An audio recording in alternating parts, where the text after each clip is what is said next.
You're not supposed to say that. We're going to make a juice today in my little juicing kitchen, so we're going to start to get serious, and I'll show you, well actually smoothies rather than juices. I like to keep the fibre in because the fibre is actually good for you, cleans out all the stuff that's in your system, whether that be accumulation of meat, whether accumulation of dairy, wheat. A lot of those things can stick around your system for a fair while, block up the system and cause bloating. Just taking off my rings and watches. And basically I structure this as in whatever the hell I feel like. So today I went shopping and I kind of had a bit of a red vibe going. So I've got some red apples, I've got some beetroot, and I've got some rhubarb, but you might be craving green things. I've thrown a lot of celery. Some people say don't mix your fruit and don't mix your vegetables. And I say, well, I'm just going to have whatever I feel, whatever the body feels like on the day. And grab a good knife, grab a good cutting board, and just go. It's experimentation, so let's try what it tastes like to have some rhubarb. And sorry for not looking at you, but I really want to keep my fingers.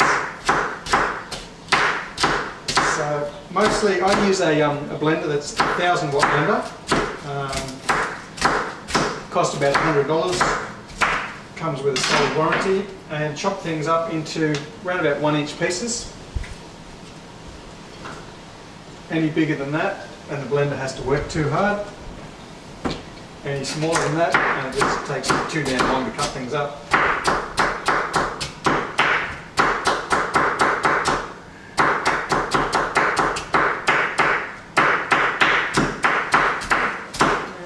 Some of the nutritionists out there will tell you what rhubarb is good for. I have no idea, I just felt like it. And some of the more spiritual hippie types will tell you that red activates different chakras and green activates different things and yellow works on different things. That's really cool. I don't know what I'm activating or what I'm unblocking at the moment. I just know that I felt like having red, so I'm having red. And if that means that my base chakra is going to be more open today, then that's good too. I'm also going to end up with a lot more nutrition and a lot more fibre. So I don't really think there's any downside. Beetroot, little tiny bits in there. I'm just going to go with half a beetroot for now. I've got 3 bits of rhubarb. And broccoli. Broccoli is also good. A lot of fibre in broccoli. I use the whole stalk as well as the florets, and the leaves actually have more iron in them than the florets of the broccoli. So it's good to throw everything in there. A bit of iron for the vegetarians. This is a standard banana. Here's one I prepared earlier by sticking it in the freezer. So it's gone all brown and black just from being in the freezer, but it makes it really good for smoothies. So with the banana, definitely, because it's frozen, it's quite hard.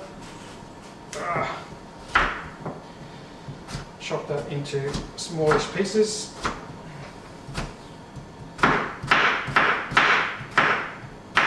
Also freeze the mangoes, really good, delicious and nutritious.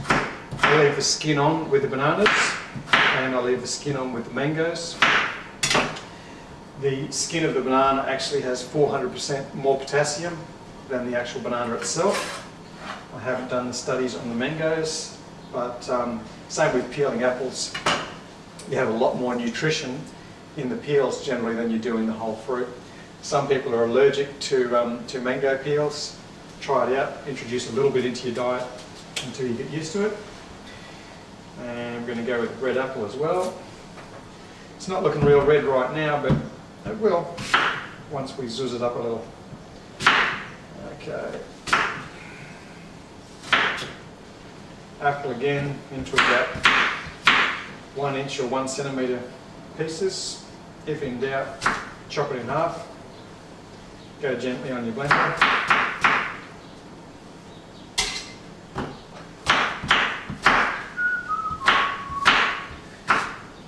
important to whistle while you work. Mum taught me that one. Or was it snow water? I can't remember.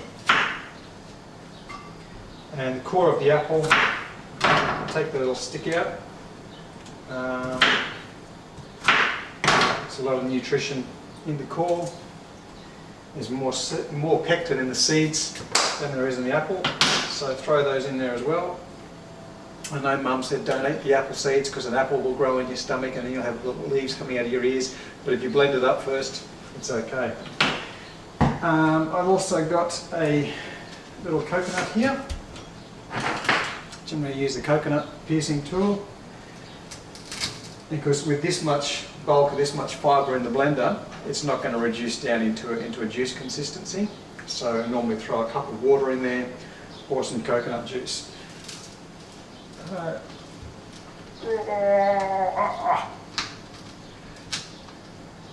Eventually, the coconut piercing tool pierces the coconut like that.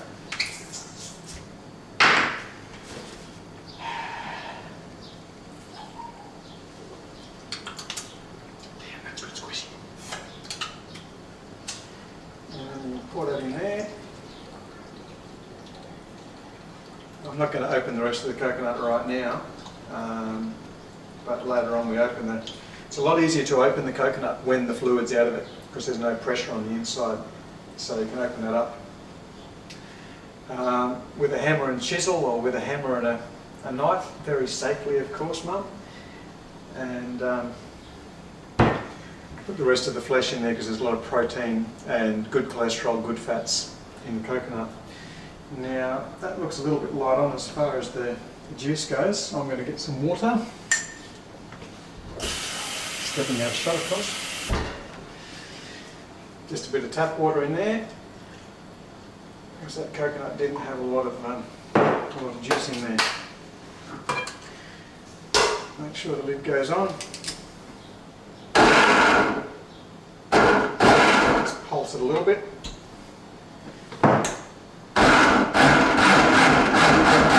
Now it's starting to get pink.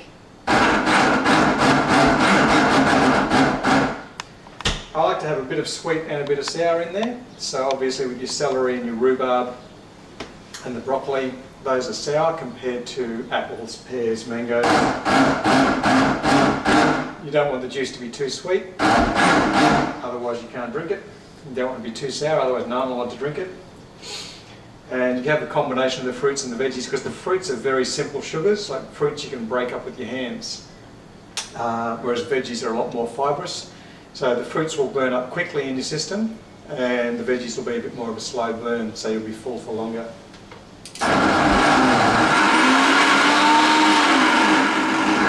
Okay, that one's whinging a little bit, so there's not quite enough fluid in there.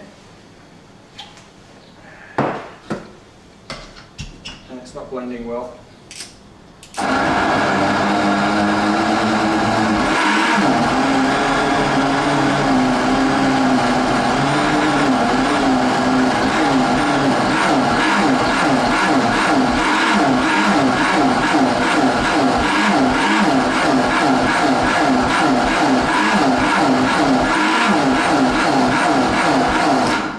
You can either listen to the noise of the blender, find out whether it's happy, or you can watch the top, make sure the top of the juice is being sucked down to the bottom, and it's stirring right through. Otherwise, if it's just the blades are spinning at the bottom and the top's not moving, you need to have a little bit more water in there just to smooth the consistency. And of course, if you're going to be drinking it, you're going to make sure that you can actually pour it and drink it. So this one's a little bit chunky, but still pours okay.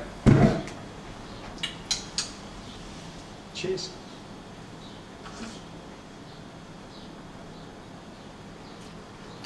Okay, that's a good one. Could use a little bit of ginger in there just to give it a lift. It's quite nice. It's not too sweet, not too sour. Sometimes I'll throw in half a lime. I keep limes frozen in the freezer as well. Limes or lemon just to give it a little bit more tart, give it a little bit more lift in the flavour. Lime, lemon, or a smidge of ginger, just to lift it up a little bit. But that one is quite good, so we'll keep that recipe and we'll use that again in the future.